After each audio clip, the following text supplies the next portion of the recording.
সফল তো সে যে আত্মাকে পরিচ্ছন্ন করেছে। শরীর ঘষে মেজে লাল হয়ে গেছে, আত্মার খবর নেই। তো যত্ন কোনটা? তো মহতারাম, আমার শরীর বুঝি, আমি আমার আত্মা বুঝি না। পরিচয়ের মধ্যে যদি এই ভিন্নতা থাকে তাহলে একটু সমস্যা। যেমন একজন মানুষ দুনিয়ার থেকে চলে গেছে, মারা তো আর যান নাই, অবস্থার পরিবর্তন হয়েছে। ছিলেন রুহের জগতে, আসছেন রেহেমের জগতে, আসছেন দুনিয়াতে। এখন দুনিয়াতে যে শরীরটার ভিতরে আছেন, এখান থেকে বের হয়ে গেছি, আমি চলে গেছি, আত্মা পড়ে আছে যেটা, এটা মাটি। এটা চলে যাবে এখন মাটির ভিতরে, আমি চলে যাব আলমে বারজাখ। একটু এক কথা একটাই, একটু ওই আমি আর শরীর এক না দুই, যত্ন নেওয়ার সময় এই ফিকিরগুলি করলে সুবিধা। যেমন একজন মানুষ ঘুমিয়ে আছে, রাতে তার ঘরে চুরি হয়েছে। এখন সকালে আপনি সমবেদনা প্রকাশ করতে গেলেন, কি বললেন যে ভাই শুনলাম আপনার বাড়িতে চুরি হয়েছে, খবর পেয়ে আসলাম। তো উনি বললেন যে হ্যাঁ, আমার বাড়িতে তো চুরি হয়েছে। তা আপনি জানতে চাচ্ছেন আপনি কোথায় ছিলেন, চোরকে কিছু বলেন নাই? তো উনি বলেন আমি তো ঘুমিয়েছিলাম। ঘুমিয়েছিলেন মানে কি ঘরে ছিলেন না? বলে ভাই ঘরেই তো ছিলাম। তো চোরকে কিছু বলেন নাই? বলে ভাই আমি তো ঘুমিয়েছিলাম। ঘরে থাকা আবার ঘুমে থাকা কি জিনিস? আসলে ছিল কোথায়? এখন পড়ে আছে যেটা, সেটা কি? মানে আমি যে ঘুমিয়ে আছি এটাই আমি, না চলে গেছে যে সফরে সে আমি? এই ভাগ না বুঝলে মৃত্যুর পরে আমি কই যাই, শরীর কই যায় এটা বোঝা মুশকিল। এজন্য শরীরের যত্নের পাশাপাশি আত্মার যত্ন। আল্লাহ কি বলেছেন? কাদ আফলাহা মান তাযাক্কা। সফল তো সে যে আত্মাকে পরিচ্ছন্ন করেছে। আর ওয়াজ তো এখন যেভাবে আমি আপনি আমরা বসেছি এইরকম ভাবেই ওয়াজ করতে হবে এটাও শর্ত নয়, কিন্তু ওয়াজ তো করা লাগবে। আমি আমার ঘরে ওয়াজ করা লাগবে, আমি আমার মহল্লায় ওয়াজ করা লাগবে, আমি আমার মসজিদে ওয়াজ করা লাগবে, আমি আমার ঘরে বড়দের কাছ থেকে ওয়াজ শুনতে হবে, আমি আমার মহল্লায় ওয়াজ শুনতে হবে। একজনের কাছ থেকে তো আমাকে নসিহত শিখতে হবে। আমার চলার গতিটা সম্পর্কে তো আমাকে জানতে হবে। মানুষ ওয়াজ শুনলে হয় কি জানেন? একটা নসিহতের মজলিসে বসার পরে আধা ঘন্টা, 1 ঘন্টা, 15 মিনিট, 20 মিনিট মানুষ যে কথা শুনে, তারপরে তার দিলের এক হালাত হয়। যদিও এটা বেশি সময় থাকে না, কিন্তু তার দিমাগে কথাটা লেগে থাকে। যখন তার সামনে একটা পাপ আসে বা ওই যে ওয়াজটা শুনেছে, এই ওয়াজটা শোনার পরে তার দিলের এক হালাত হয় যে ওই পাপটা তার সামনে আসলে তার ওই ওয়াজের কথাটা মনে হয়, ওই ওয়াজের কথাটা মনে হয়ে যায়। তখন সে পাপটা করবে কি করবে না একটু ভাবতে হয়। এই গত মাসে একটা ওয়াজ মাহফিলে একজন আলেম সুদের বিরুদ্ধে এত শক্তভাবে বয়ান করতেছিলেন, ওখানে আরো উলামায়ে কেরাম যারা ছিলেন ওনারা বলতেছেন এই কথা তো আমরাও জানি, কিন্তু ওনার বলার ভঙ্গির কারণে আমাদেরও তো ভয় লেগে গেছে। এটা তো একটা ভয়ের কথা, কিন্তু উনি যেভাবে বলছেন এখন আমাদের তো ভয় লাগতেছে। এই যে প্রভাব, একটা প্রভাব আছে। এই জন্য এই ধরনের কথা না বলি। ওয়াজ শোনাই লাগবে, ওয়াজ করাই লাগবে, নিজের ঘরে, নিজের মহল্লায়, নিজের মসজিদে, নিজের অবস্থানে ওয়াজ করা লাগবে, ওয়াজ শোনা লাগবে। এখন ওয়াজ করার জন্য অনেক ইলম লাগে না, কিন্তু মাসলা মাসাইল ফতুয়া দিতে অনেক ইলম লাগে। যেমন ওয়াজ মানে নসিহত। আমি আপনাদের ওই ওয়াজের কথা বলি না। আমার বাড়িতে, আপনার বাড়িতে আপনি আপনার ছেলেকে বলতেছেন, আপনি আপনার মেয়েকে বলতেছেন, ঘরের সদস্য থেকে বলতেছেন, আপনি মসজিদে যাইতেছেন, বলতেছেন আসেন আসেন জামাতের সময় হয়ে গেছে। এই তো ওয়াজ হইতেছে, তো এগুলি তো ওয়াজ হইতেছে। তো এগুলি বলার মতো লোক থাকতে হবে সমাজে।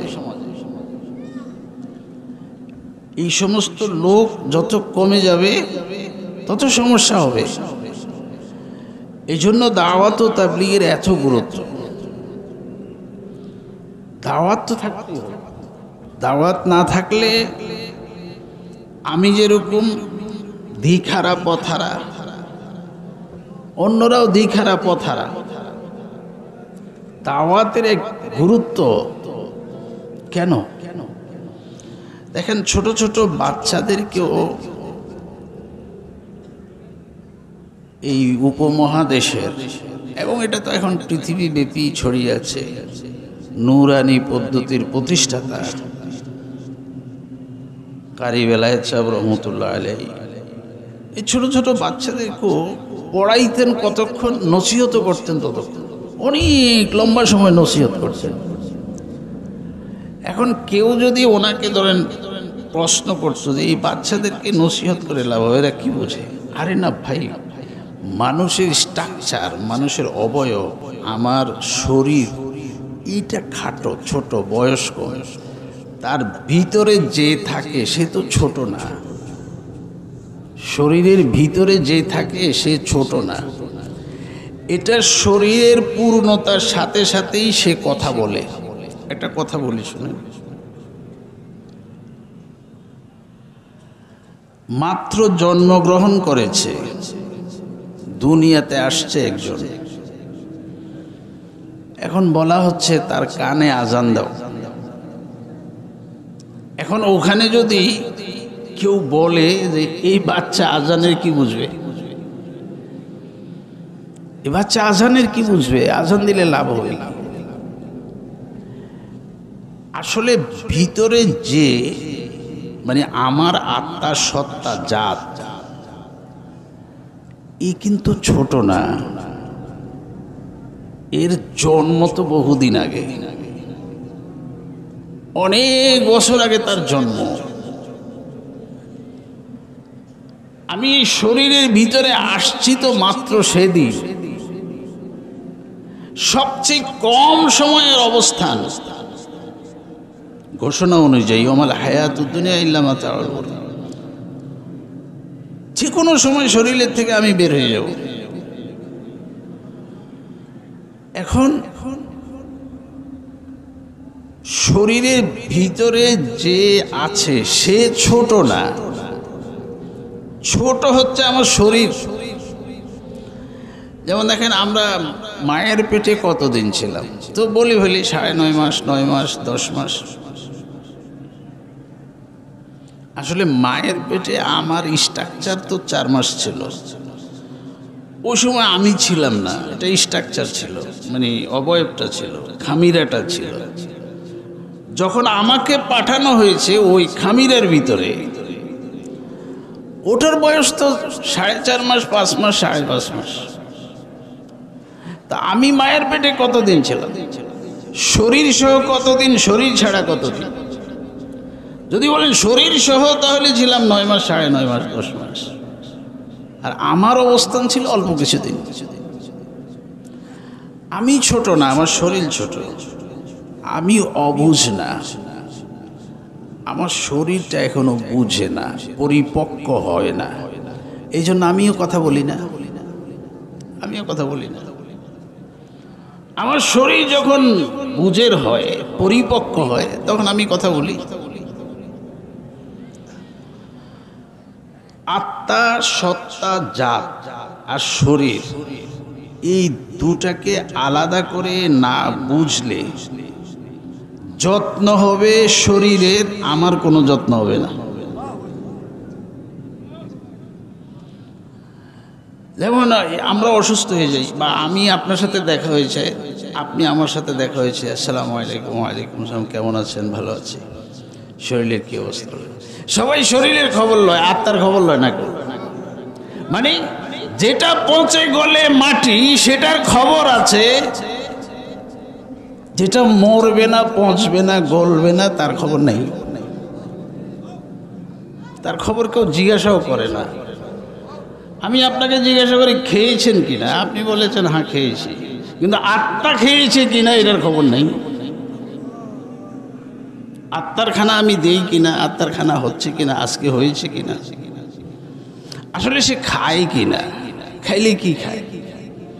ওই যে আমাদের আব্বা হযরত পীর শাহ হুজুর রহমতুল্লাহ আলাইহি যে বলতেন, মাটিরটা মাটি খায়, তৈরি মাটির খাই মাটি, যাব মাটির ভিতরে। এটা হলো শরীরের কথা বলে। আমি মাটির তৈরি না, মাটি খাই না, আমার খানাও ভিন্ন। আচ্ছা, এটা একটা ভিন্ন আলোচনা। আমি অন্যভাবে একটা কথা বলতেছি। ছোট বাচ্চা, সে শিশু, আসলে ভিতরে যে সে শিশু না, বুঝবেন। থানভী রহমতুল্লাহ লিখেছেন, আশরাফ আলী থানভী রহমতুল্লাহ লিখেছেন যে শিশুদের সামনে অনৈতিক কর্ম করিও না। শিশুরা এখন কিছু বলে না, বুঝে না, কিন্তু তাদের দিমাগে কথাগুলি আটকে থাকে। যখন তার শরীরটা পরিপক্ক হয় তখন তার ওই দিমাগের মেমোরি থেকে কথাগুলি প্রকাশ পায়, তখন সে ওই অনৈতিক কথাগুলি খুব স্পষ্ট বুঝে। এগুলি ক্যামেরা করা ছিল, আটকানো ছিল, সময়ের জন্য অপেক্ষা।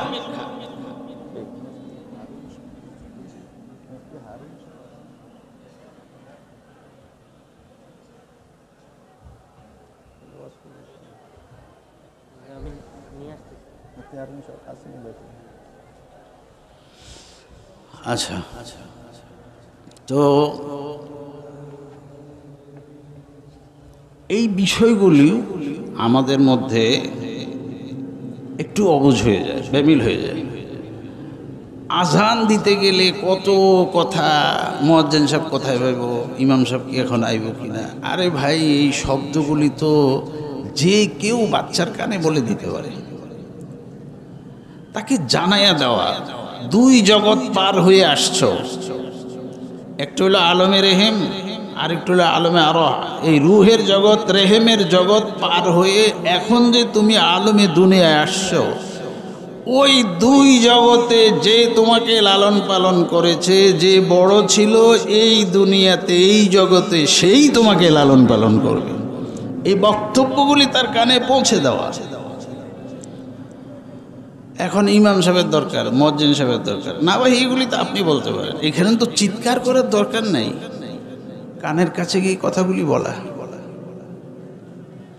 কানের কাছে গেলে শব্দগুলি বলা, এতটুকুই তো।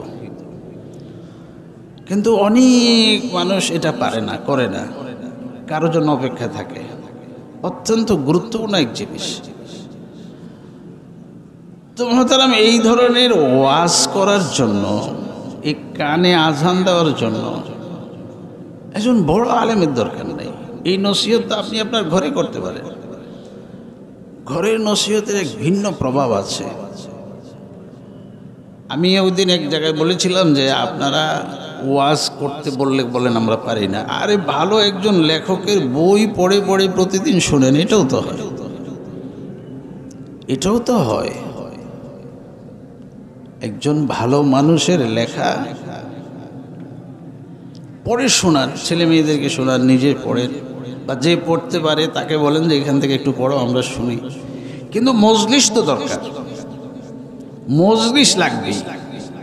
সকালেও বসতে হয়, সন্ধ্যায় বসতে হয়, না হলে তো সমস্যা। না হলে ওই যে হয় কি, এই যে গত মাসে একটা ওয়াজ শুনেছি, গত বছর একটা ওয়াজ শুনেছি, সেই কথাগুলি এই পর্যন্ত থাকে না, বারবার এই জন্য শোনা কথাও শোনা লাগে, জানা কথাও জানা লাগে, এক কথাই বারবার শোনা লাগে।